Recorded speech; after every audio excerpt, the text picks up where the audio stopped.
François Hollande en a pris pour son grade ce lundi matin dans la presse française, conséquence de la lourde défaite de la majorité aux élections municipales.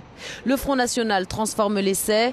L'UMP, principal parti d'opposition, rafle la majorité des grandes villes dont certaines étaient des bastions de la gauche. Quant au taux d'abstention, il atteint 36,3%. Il y a un perdant, c'est la démocratie, explique ce politologue français. Près de 40% des citoyens français ne sont pas allés voter. C'est le taux le plus haut jamais atteint pour un second tour des municipales dans l'histoire de la Ve République. Avec près d'une quinzaine de municipalités, le Front National réalise le meilleur score de toute son histoire dans une élection locale.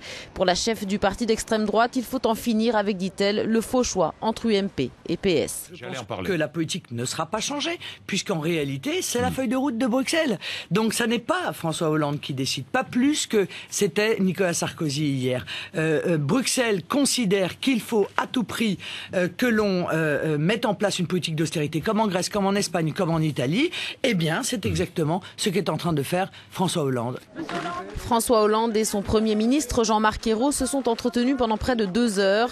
Face à la déroute, un remaniement ministériel est évoqué, mais rien n'a encore été confirmé. Le président français pourrait s'exprimer dans la soirée.